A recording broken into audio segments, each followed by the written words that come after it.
The Centers for Disease Control and Prevention has extended the federal eviction moratorium to October 3rd. The previous provision expired over the weekend. However, Hello, today I present to you an extremely attractive application for music lovers. It's completely free. You can listen to music online or download unlimited music to use whenever you don't have internet. The powerful search function helps you find anything you want. Trust me.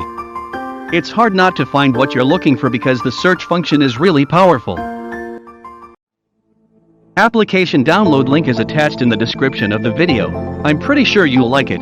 Thanks. not everyone stands to benefit from this. CBS News has learned the new guidelines only apply to those living in counties with substantial or high levels of COVID-19 spread. A source says that's about 90% of the U.S. population. So while this may save many families temporarily, others are still at risk of losing their homes, particularly homes headed by women of color and with children. Missouri Congresswoman Cori Bush has been pushing her colleagues and the White House to do something. She explained to my colleagues Anne Marie Green and Vlad Duthier today what needs to happen to keep families in their homes. Have to look at who we have, what the housing crisis looks like already, and tackle that. That's why I introduced a week ago the Unhoused Bill of Rights, to make sure that we have the protections, the human rights, the civil rights protections for those who are unhoused, and how we make sure that we end this crisis of homelessness, of houselessness, by 2025. But then also, moving forward, Congress has to look at what we can do right now to be able to make sure that after October 3rd, that we have exhausted all the money that's in the coffers, so that we can go ahead and work to make sure that the people have a footing coming up by December. Joining me now from Princeton, New Jersey, is Dr. Richard Besser. He is the president and CEO of the Robert Wood Johnson Foundation, as well as the former acting director for the CDC. And from Atlanta, Jonathan Reckford. He is the CEO of Habitat for Humanity International. Gentlemen, welcome to both of you. You both wrote an op-ed about how the U.S. was designed for a housing crisis. Jonathan, I want to start with you. Why do you feel this way? Well, it's important to acknowledge that for over a century, land use decisions at the federal, state, and local levels were in many ways designed to be discriminatory. So we actually created zoning that segregated people by both income and race. We have had formal federal discrimination that created redlining and meant that a whole generation of potential Black homeowners were shut out of an opportunity that so many white families had to build equity and intergenerational wealth over time. And so we think it's important to acknowledge that history as we look at an existing affordability crisis that existed before COVID, and COVID has just exacerbated. So even before COVID, you had 18 million households paying over half their income on rent or mortgage. And now with COVID, we've seen the demand for housing go up and incomes for the bottom third of our population go down. So we have an even greater crisis now. And it's so critical that we address this first to make sure we keep families in their homes, but then as we think about addressing the supply challenge and the equity issues. And Dr. Besser, as I mentioned, the federal eviction moratorium has been extended for another 2 months, which is a temporary fix. Can you explain to us, with your background as a health official and specifically in pediatrics, what kind of impact this can have on low-income families if there isn't eventually a long-term solution to this sort of housing insecurity? Yeah, Tanya, as Jonathan was saying, as a nation, we are segregated. And we're segregated by race, we're segregated by income. And what that leads to is children, families who are cut off from opportunity. As a pediatrician, I've spent my career working in community clinics and talking to parents whose children over the course of a year may end up in 3 different schools because they've been either evicted from a home or they've moved from a shelter to a shelter. When that happens, there's no opportunity for those children to develop the friendships, the relationships that are so important for development. There's no opportunity for teachers to get to know them, to provide them with the learning that they need to be successful. There is such an incredible connection between housing and health. When you see children and families who are in substandard housing, that will exacerbate asthma, other health conditions.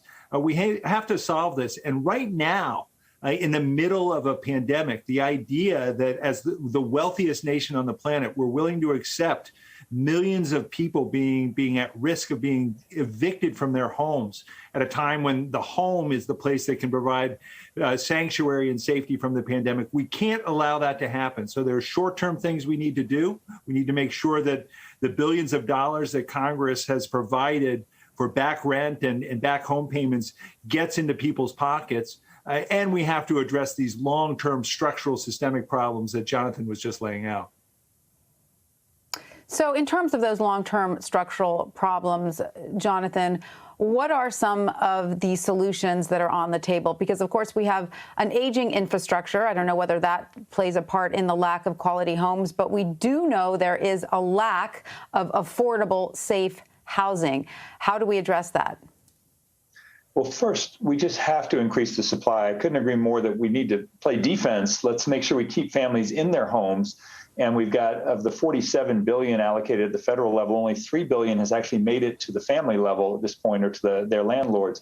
So we need to preserve the families in their existing homes, and then we've got to increase supply. And so I think there are multiple opportunities. One is to put a real focus on closing the home ownership gap. About 72% of white families own their homes. It's just over 40% of black families. So can we improve with down payment assistance, increase opportunities for affordable home ownership? We've got to address zoning at the local level to increase mixed income opportunities. And that's both opening up more opportunities in high opportunity communities within cities and continuing to invest in historically underserved communities, and ideally make both more mixed income and mixed use. We think there's an opportunity to retarget the mortgage interest deduction, and we think there's an opportunity with a federal program, a new tax credit called the Neighborhood Homes Investment Act, which would actually help solve the math problem of fixing up older homes, bringing them up to code, making them adequate, but where they wouldn't appraise for the cost of fixing them up. This tax credit would fix that, and we could take a whole group of existing homes, bring them up to code, and more quickly get those on the market for low-income families.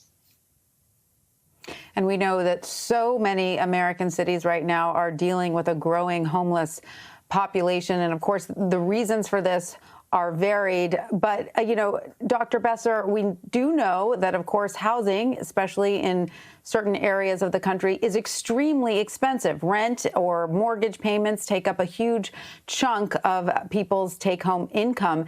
So, Dr. Besser, how many of your patients tell you they have to choose between safe housing or health care? Well, you see this all the time.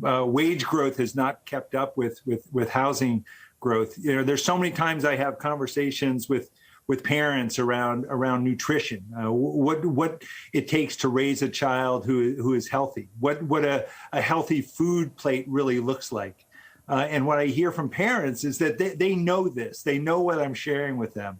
But for many families, the only option that will put enough food in their kids' bellies so that they're not hungry that night is fast food. So if we're seeing the millions of people who are paying more than 50% of their income on rent, they're making choices between paying the rent and buying healthy food. They're making choices between paying the rent and their medical expenditures and other critical expenditures.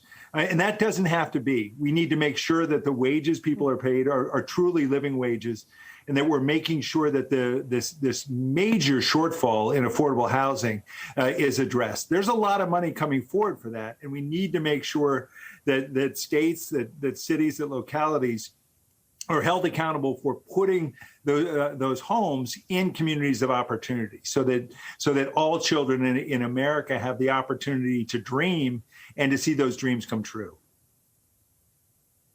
Which is, of course, something that Habitat for Humanity is known for doing, known for helping low-income families achieve the dream of home ownership. Jonathan, have you seen an increase in people signing up for the program since the pandemic began?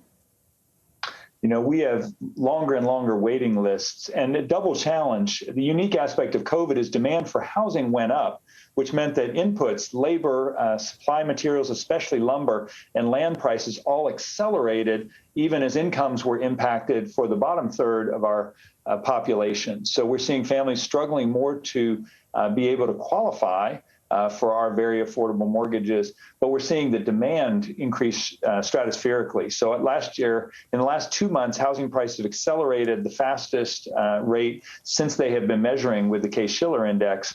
And so we're seeing is a collective math problem. So we've got to, cities need to allocate land for housing. We need to improve zoning to open up better access.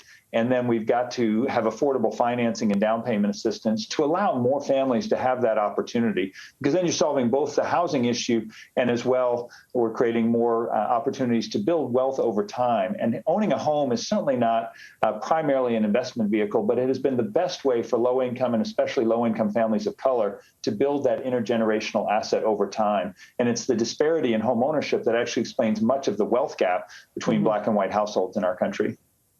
And Jonathan, are there ways that the government can incentivize contractors and developers to concentrate more on building low-income housing? I mean, obviously, that is not where they stand to make the most money, so it has to become attractive to them. Are there ways government can help do that? Very much so. Zoning is a huge piece of the puzzle, but there also need to be a mix of carrots and sticks. So there are measures like inclusionary zoning that encourage mixed income development, but those need to be balanced as well with financial incentives, because the math doesn't work. If you're a good-hearted developer like Habitat or many other nonprofit and for-profit developers, you'll make more money, as you said, building for the higher end of the market. And the math doesn't work. There are, I think, only 7% of the counties in America where a 2 minimum wage family can afford the rental housing or to purchase a home on less than 30% of their income, which is the national standard. So we have a huge gap, and we've got to solve that with either land, low-cost financing, or other incentives that make the math work so we can improve the supply. Right now, the problem is we need to build far more units in order to meet the demand. All right. Well, Jonathan Reckford and Dr. Richard Besser, thanks to both of you for joining us and breaking down this very important issue for us. We appreciate it. Thanks for having us on. Thanks so much, Tanya.